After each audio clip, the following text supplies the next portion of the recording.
One of the most influential quotes for me in the last months is by Pablo Picasso. And the quote goes like this: "Learn the rules like a pro so you can break them like an artist." And this quote has two elements in it that are part of my own creative and artistic journey at the moment.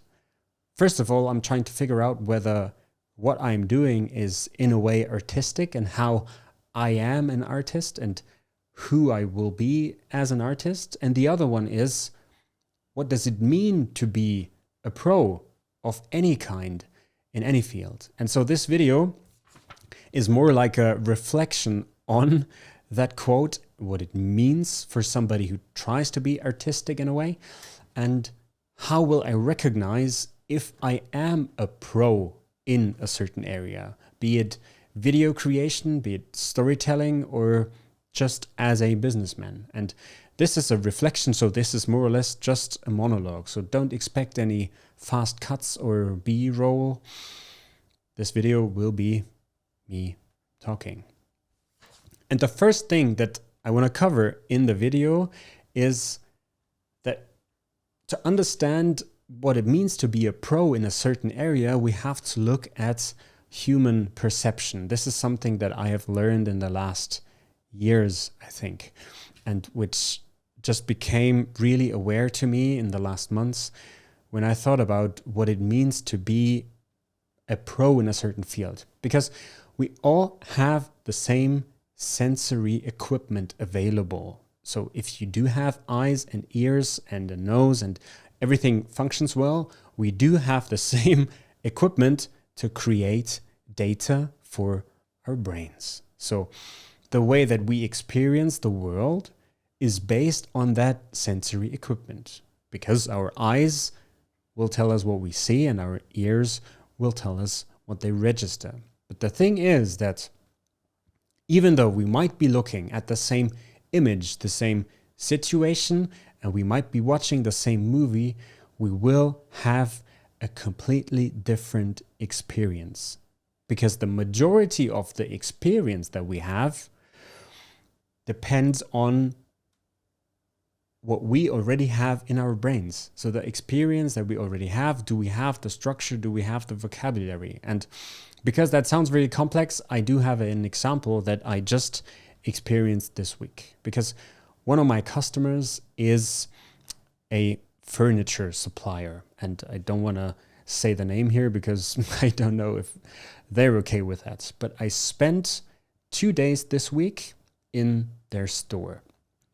And if you've ever been in a furniture store, in a furniture shop, and you've experienced it from the side of a customer, then you probably didn't pay attention to the things that I learned this week. So for example, how long are the corridors and why do they have a certain length? So the store that I visited this week, I learned that the length of a corridor shouldn't be longer than a specific distance, simply because if the corridors are too long, customers will speed up at some point and they won't stop anymore. And if you want to be able to sell them certain things, well, you want to invite them to stop.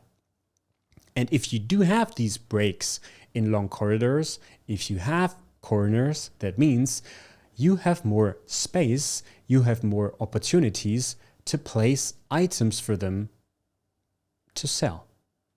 And if you learn these things behind the curtains of a store and behind sales psychology, you will look at a furniture store in a completely different way, even though you are walking down the same aisle that you walked down maybe 2 days ago, prior to you having that knowledge.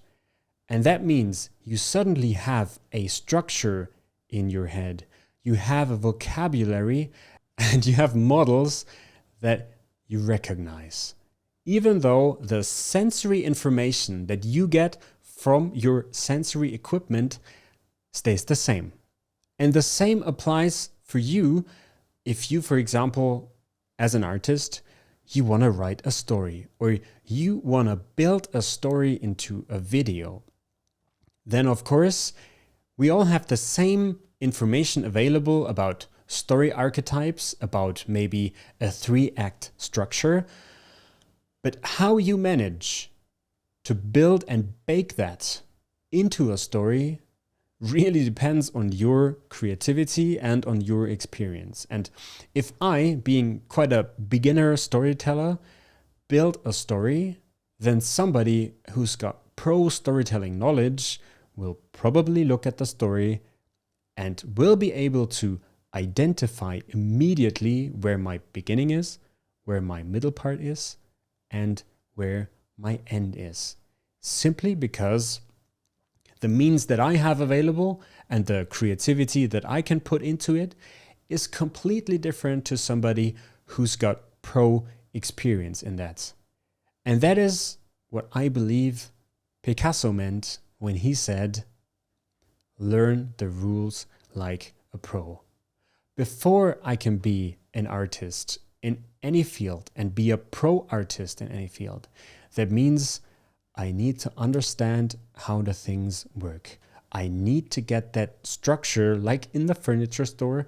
I need to have a certain vocabulary and models available in my brain to be able to exploit them in a way that an audience who doesn't have any experience of those things won't be able to look through my structure, won't be able to look through my vocabulary, simply because I'm way ahead of them. I'm way ahead of them in what I'm able to create.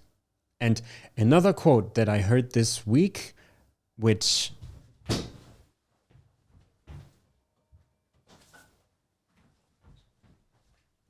is of course from one of my favorite books that I covered in a couple of videos by Rick Rubin, is how can you distinguish an artist from a craftsman? Because sometimes I think what I do and what you do, if you're trying to be creative, will be closer to the activity of an artist, and sometimes it might be closer to the activity that a craftsman does. So what is the difference? If you know what you want to do and you do it well, you're a craftsman. If you begin with a question and let that guide you in your journey of discovery, you're an artist.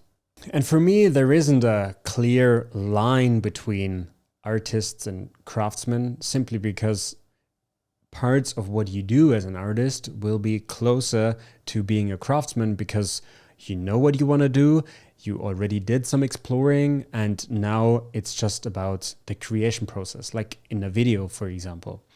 And sometimes as a craftsman, you will also explore new things and you will also want to discover new things.